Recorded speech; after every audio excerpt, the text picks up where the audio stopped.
Hello everyone, welcome back to my channel. आज की हमारी हिंदी पाठ्य योजना का टॉपिक है शाम एक किसान। सबसे पहले हमको जनरल इन्फॉर्मेशन फिल करते हैं, जैसे विषय हिंदी, प्रकरण शाम एक किसान, विधा पद्यांश, कक्षा 7, दिनांक आप यहाँ पर वही दिनांक लिखेंगे जिस भी दिनांक में आप बच्चों को ये लेसन प्लान पढ़ाएंगे, और कालांश आप यहाँ पर पीरियड मेंशन करेंगे। अब हम लिखते हैं सामान्य उद्देश्य। यह सब्जेक्ट ओरिएंटेड होते हैं कि हिंदी विषय को पढ़कर बच्चों में किस तरह का विकास हो सकेगा। तो छात्राओं में हिंदी विषय के प्रति रुचि उत्पन्न करना, छात्राओं में हिंदी काव्य के माध्यम से उनका मानसिक विकास करना, छात्राओं को देवनागरी लिपि का ज्ञान प्रदान करना, छात्राओं को अर्थ ग्रहण करने की क्षमता प्रदान करना, छात्राओं को विभिन्न भाषाई तत्वों का ज्ञान प्रदान करना। अब हम लिखते हैं विशिष्ट उद्देश्य।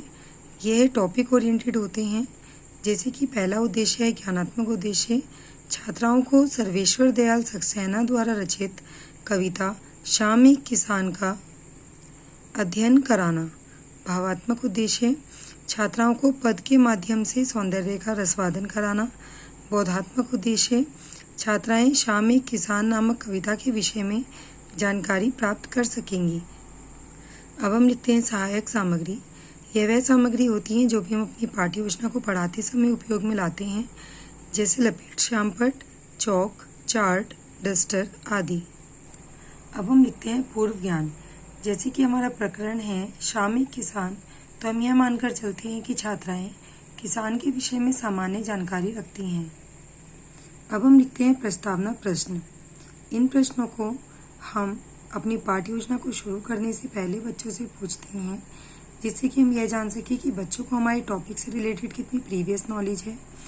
यह संख्या में 4 से 5 होते हैं और इनको हम जिगजैग फॉर्म में बनाते हैं।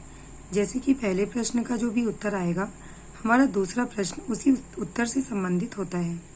इसके लिए हम एक टेबल बनाते हैं जिसमें लिखते हैं क्रम संख्या, छात्राध्यापिका क्रिया और छात्रा क्रिया।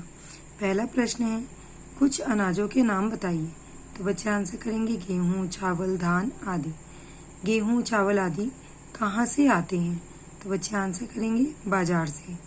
यह अनाज बाजार में कहाँ से आते हैं, तो बच्चे आंसर करेंगे खेतों से। खेतों में इसे कौन उगाता है, तो बच्चे आंसर करेंगे किसान। बच्चों, क्या आपने शाम एक किसान कविता सुनी है? तो हो सकता है कुछ बच्चे इसका आंसर दें और हो सकता है कुछ बच्चे इसका आंसर ना दे पाएं। हम यहाँ पर लिखेंगे संभावित उत्तर। अब हम लिखते हैं उद्देश्य कथन और बच्चों को बताते हैं, छात्राओं, आज हम सर्वेश्वर दयाल सक्सेना द्वारा लिखित कविता शाम एक किसान का विस्तार पूर्वक अध्ययन करेंगे। अब हम एक टेबल बनाते हैं जिसमें लिखते हैं शिक्षण बिंदु, अपेक्षित व्यवहारिक उद्देश्य, शिक्षण अधिगम अनुभव, छात्राध्यापिका क्रिया, छात्रा क्रिया, शिक्षण विधि, प्रविधि एवं सहायक सामग्री और मूल्यांकन। शिक्षण बिंदु में लिखते हैं आदर्श वाचन। अपेक्षित व्यवहारिक उद्देश्य, छात्राओं में श्रवण मनन कौशल का विकास करना तथा कविता में रुचि उत्पन्न करना। छात्राध्यापिका क्रिया, छात्राध्यापिका काव्य पंक्तियों को उचित सुर, लय, भाव, ताल तथा आरोह और अवरोह के साथ लयबद्ध वाचन करेंगी। अब हम अपनी कविता का पहला और आखिरी शब्द यहाँ पर लिखेंगे। चाहो तो यहाँ पर पूरी ही कविता भी हम लिख सकते हैं। छात्रा क्रिया में लिखेंगे छात्राएं ध्यानपूर्वक सुनकर पद की पंक्तियों को समझने का प्रयास करेंगी। छात्राध्यापिका आदर्श वाचन पाठ्यपुस्तक से करवाएंगी, इसलिए शिक्षण विधि प्रविधि में लिखेंगे पाठ्यपुस्तक विधि और एक छोटी सी पाठ्यपुस्तक बनाकर चिपकाएंगे। अब हम बिंदु में लिखते हैं अनुकरण वाचन। अपेक्षित व्यवहारिक उद्देश्य, छात्राओं में काव्य क्षमता का विकास करना। छात्राध्यापिका क्रिया, छात्राध्यापिका का कुछ छात्राओं को पद पाठ करने का निर्देश देंगी।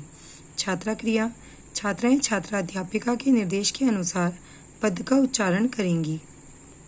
छात्राएं अनुकरण वाचन अपनी पाठ्यपुस्तक से करेंगी, इसलिए शिक्षण विधि प्रविधि में लिखेंगे पाठ्यपुस्तक विधि और एक छोटी सी पाठ्यपुस्तक बनाकर चिपकाएंगे। अब हम लिखते हैं शब्द विश्लेषण। अपेक्षित व्यवहारिक उद्देश्य में लिखेंगे बच्चों के शब्द भंडार में वृद्धि करना। छात्राध्यापिका क्रिया, छात्राध्यापिका शामपट पर कुछ कठिन शब्दों को लिखकर उनका अर्थ बताएंगी। शब्द अर्थ साफा सिर पर बांधने वाली पगड़ी, सिमटा दुबका हुआ, गले सा समूह के समान, औंधी उल्टी, चादर सी चादर के समान, दहक रही है जल रही है। छात्रा क्रिया में लिखेंगे छात्राएं छात्रा अध्यापिका की क्रियाओं पर ध्यान केंद्रित करेंगी और शामपट कार्य को अपनी उत्तर पुस्तिका में उतारेंगी। छात्रा अध्यापिका शब्द अर्थ पाठ्य पुस्तक से कराएंगी, इसलिए शिक्षण विधि प्रविधि में लिखेंगे पाठ्य पुस्तक विधि और एक छोटी सी पाठ्य पुस्तक बनाकर चिपकाएंगे। और हमारा मूल्यांकन प्रश्न है, बच्चों शाम कब शुरू होती है। अब हम पहले की तरह ही टेबल बनाते हैं। शिक्षण बिंदु में लिखेंगे पुनः आदर्श वाचन।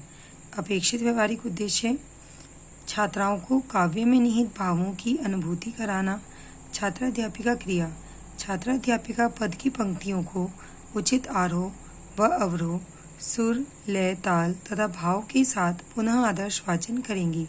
शब्द अर्थ आकाश, आसमान, साफा, पगड़ी, चिलम, हुक्के के ऊपर रखने वाली वस्तु, चादर सी चादर के समान, सिमटा दुबका हुआ। छात्रा क्रिया में लिखेंगे सभी छात्राएं ध्यानपूर्वक सुनेंगी तथा पद को समझेंगी। अब हम यहाँ पर अपनी पाठ्य योजना से संबंधित बच्चों को चित्र बनाकर दिखाएंगे तथा उसका एक छोटा रूप अपनी पाठ्य योजना में भी चिपकाएंगे।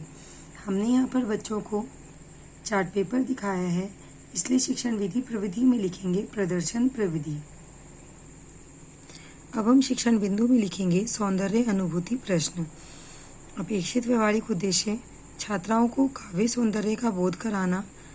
छात्राध्यापिका क्रिया छात्राध्यापिका पद से संबंधित कुछ प्रश्न पूछेंगी और उत्तरों के माध्यम से पद के भावों को स्पष्ट करेंगी। जब हम बच्चों को पाठ पढ़ा देते हैं तो अंत में हम बच्चों से कुछ मूल्यांकन प्रश्न पूछते हैं, जिससे कि हम यह जान सकें कि बच्चों को हमारी पाठ्य योजना कितनी समझ में आई है और कितनी नहीं। तो अब छात्रा क्रिया में लिखेंगे छात्राएं ध्यानपूर्वक सुनकर प्रश्नों का उत्तर देंगी अथवा प्रयास करेंगी। हम यहाँ पर बच्चों से प्रश्न पूछ रहे हैं, इसलिए शिक्षण विधि प्रविधि में लिखेंगे प्रश्नोत्तरी प्रविधि। छात्राध्यापिका प्रश्न पाठ्य पुस्तक से पूछेंगी, इसलिए शिक्षण विधि प्रविधि में लिखते हैं प्रश्नोत्तरी प्रविधि और एक छोटी सी पाठ्य पुस्तक बनाकर चिपकाते हैं। और हमारा मूल्यांकन प्रश्न है, किसान के विषय में आप क्या समझते हैं। अब हम लिखते हैं पुनरावृत्ति प्रश्न। साफा शब्द का क्या अर्थ है। दहक शब्द का क्या अर्थ है। शाम के समय आसमान में क्या क्या परिवर्तन होता है। अब हम लिखते हैं शामपट कार्य। इसके लिए हमें शामपट की तरह ही एक ब्लैक चार्ट अपनी पाठ्य योजना में चिपकाना होता है और उसमें एंट्रीज फिल करते हैं, जैसे विषय हिंदी, प्रकरण शाम एक किसान, विधा पद्यांश, कक्षा 7th, दिनांक और कालांश आप अपने अनुसार ही लिखेंगे। अब हम लिखते हैं शब्द अर्थ आकाश, आसमान, साफा, पगड़ी, चादर सी चादर के समान, सिमटा दुबका हुआ। अब हम लिखते हैं गृह कार्य। शाम एक किसान कविता के लेखक या कवि कौन है। शाम एक किसान कविता का सार लिखिए। संदर्भ पुस्तिका NCERT द्वारा अनुमोदित कक्षा 7th की पाठ्य पुस्तक हिंदी वसंत। यदि आपको ये वीडियो अच्छी लगी हो और आपके लिए हेल्पफुल हो तो प्लीज़ वीडियो को लाइक करें, शेयर करें और मेरे चैनल को सब्सक्राइब करें। Thank you.